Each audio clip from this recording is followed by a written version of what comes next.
Do subliminal messages work? That's the question we asked this week on The Modern Rogue. The results are in 67% chose heads, 32% chose tails, although I did see it at some point as high as a 70-30 split. Now, as you can probably guess, we try to influence you to pick heads. There are a bunch of different little messages here and there. You guys actually did a really great job of finding most of them, although there were a couple that I don't think anybody has found quite yet. So let's dive into them one by one.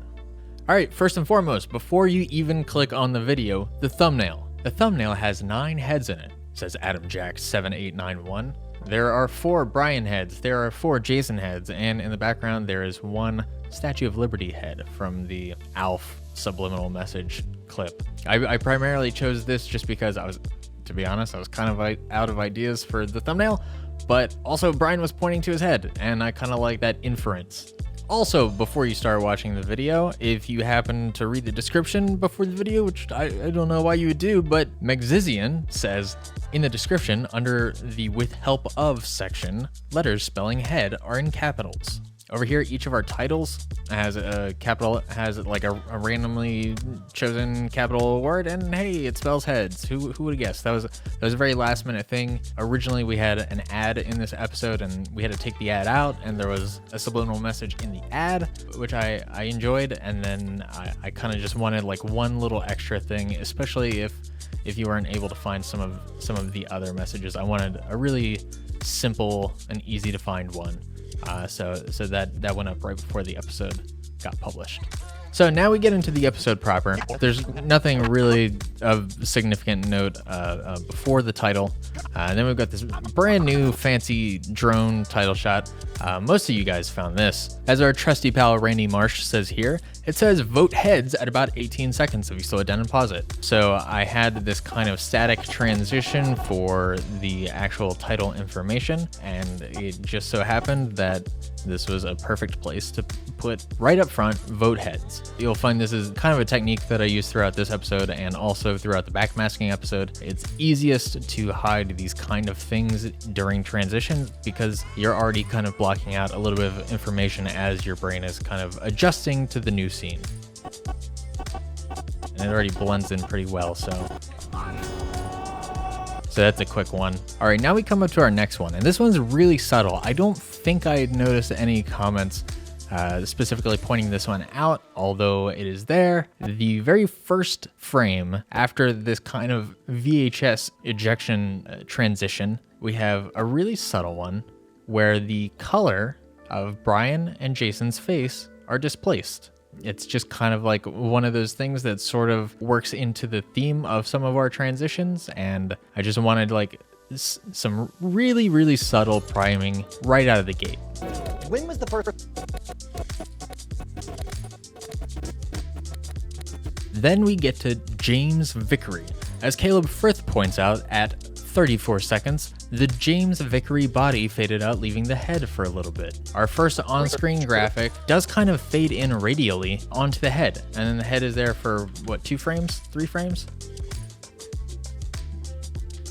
So that's a fairly quick one. Drink Coke. Just want a little bit of emphasis on that head there.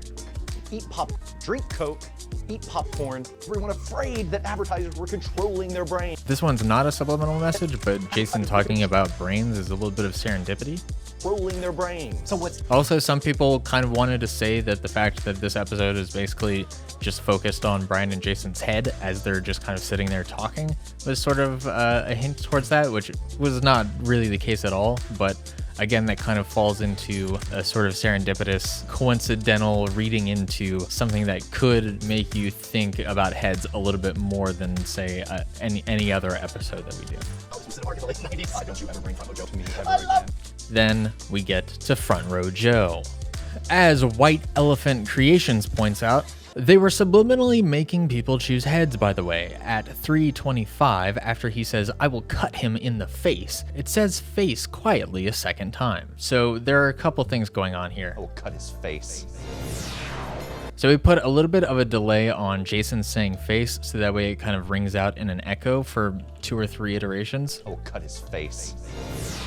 Then we have this little bit here, which was a really great find, because you might not think much of it because it's kind of like this little end stinker that fits really well into sort of an isolated segment. But we've got this big circle here, and then Front Row Joe kind of sticks his face through here. This entire thing is focused on Front Row Joe's face, surrounded by circle, very closely imitating that of the face side of a quarter. Then we get to Brian's laptop. As Victor Mays said, 355, head sticker on the laptop. So typically this is, let's find an alternate view of this. Brian has a ton of stickers on the back of his laptop. Most of them are Scam Stuff stickers. These three are like original Scam Stuff stickers, the first stickers that we made. This one was for the counterfeit package, I believe. And so it's already got this kind of circular design with the BB and the star in there. So I just kind of laid in a quarter, and you can see the difference there. So if you kind of want to see the process, because I really worked at it to get it to try to blend in with the environment quite a bit. We put some curves on it to bring it kind of down to about what we would want it to be. We corner pinned it to get it with the right perspective, blurred it a bit to match the source material. We tinted it to desaturate it a bit and match its surroundings a bit better, and then just added a little bit of noise so that way it didn't look as much like a static image as the video is playing.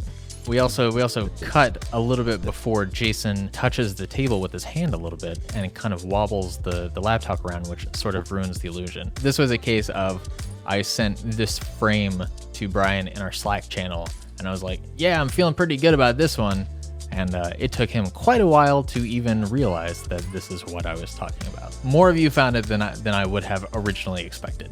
The magazine is clearly SFX, but look how... So this wasn't particularly intentional. This was definitely just an example that Jason had found previously, and it sort of just worked out that all these examples were, people's heads covering up the logo, and I think that just kind of worked in our favor in this particular instance. Then we get to the subliminal message in the Alf cartoon. Now, I have to admit, I'm coming back to this after I already recorded my explanation for all of the rest of the messages, because I totally forgot this one exists, and I don't think anyone found it, and I don't know how you would find it, because right before Brian starts talking, there is a backmasked message that is played very quietly. It had the flag, it had the Statue of Liberty, it said the word America. Let's play that again.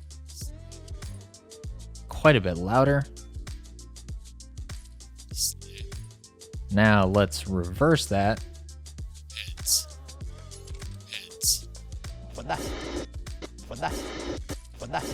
But honestly, amidst all of this other noise, I can't imagine you'd go, oh, there's a thing there, let me reverse it. You can kind of just barely make out heads. To either think of the head side of a quarter or the tail side of a quarter, because... Then we get to the actual choice. As Lemons in my eyes said, heads, because you used the tail side of a quarter with Mount Rushmore on it. I was looking around for a bunch of assets of quarters. I happened to stumble upon the South Dakota quarter, which let's actually pull up the original here for a second.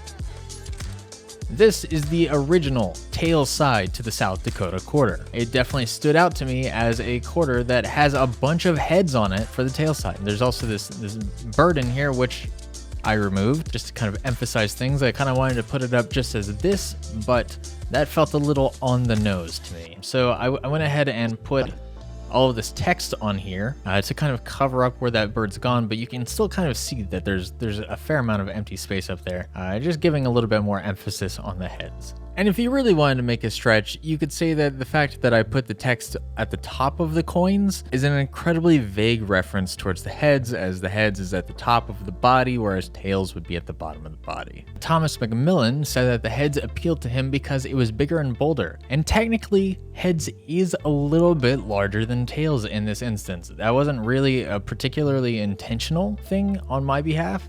It's just, it was sort of out of laziness. I just wanted to get them pretty close since the original sizes were a little different. I just kind of eyeballed it.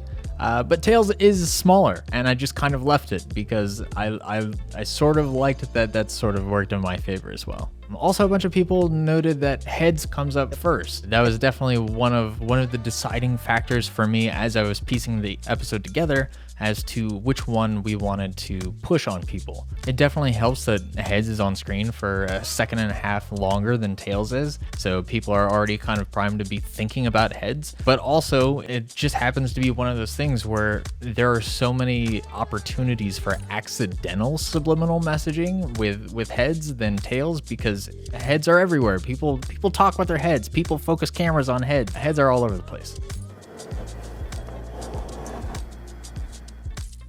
Now that's the end of the episode, you might say. Hey Brant, the episode's over and you told us all of the subliminal messages.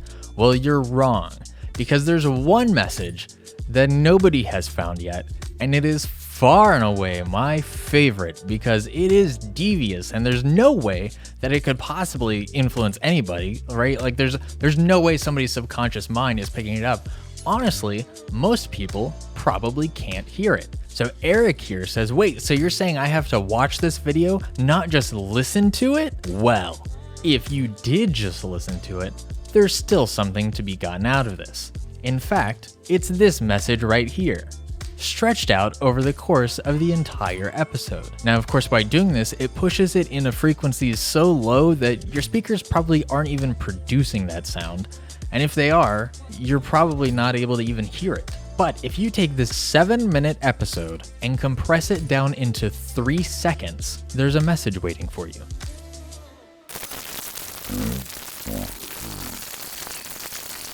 So even there, it's a bit too long.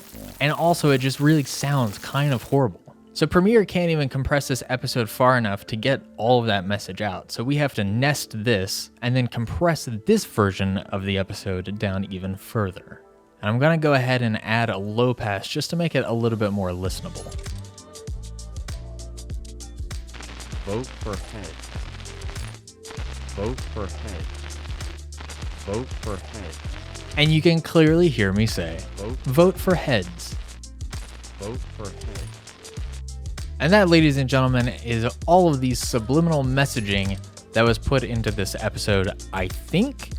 Sometimes I do lose track of the little touches that I put in there, but that should cover pretty much all the bases. But yeah, good looking out, y'all.